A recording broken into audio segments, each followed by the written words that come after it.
사흘 동안 이어진 여야의 선거구 획정 담판이 끝내 결렬되면서 전국이 다시 얼어붙고 있습니다. 이 선거구 획정안 처리 시한을 지키지 못하게 된 여야는 책임을 서로에게 떠넘기면서 내탓 공방을 벌이고 있는데요. 국회 연결해서 자세한 상황 알아보도록 하겠습니다. 강정규 기자. 네, 국회에 나와 있습니다. 네, 법적 시한이 오늘까지인데 어제 협상은 불발됐습니다. 그런데 당장 다시 만나서 협상을 할 계획도 없다고요? 네, 여야는 당분간 냉각기를 보내게 될 것으로 보입니다. 오늘 아침 회의에서부터 어제 협상 결렬의 책임을 서로에게 돌리며 내탓 공방을 벌였는데요.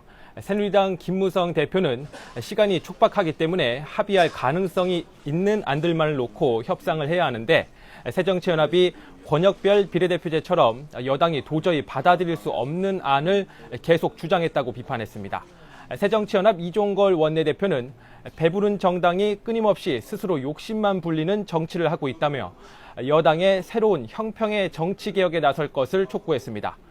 사흘에 걸친 수뇌부 협상이 결렬된 만큼 협상이 이루어지더라도 실무진 차원의 물밑 접촉이 예상됩니다. 결국 공은 어제 본회의를 통해 활동 기간이 연장된 정치개혁 특별위원회로 돌아가게 될 것으로 보이는데요.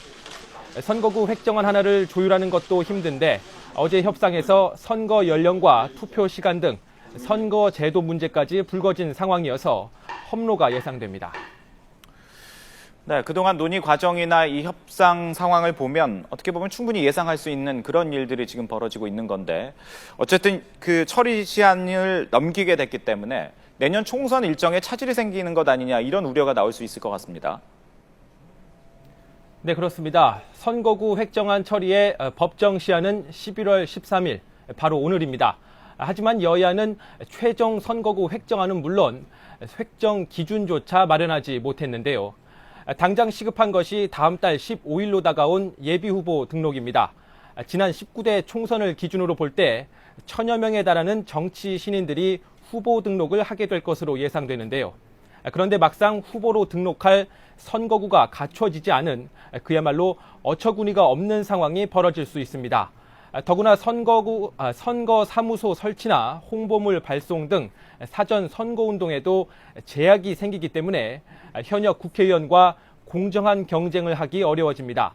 다음 달 9일 정기국회가 끝날 때까지 획정안을 마련하지 못하면 다시 임시회 일정부터 잡아야 본회의를 열어 법안을 처리할 수 있습니다. 만약에 12월 31일마저 넘기게 될 경우 헌법재판소의 결정에 따라 현행 선거구가 모두 사라지게 되는 정치적 진공 상태에 놓이게 됩니다. 지금까지 국회에서 YTN 강정규입니다.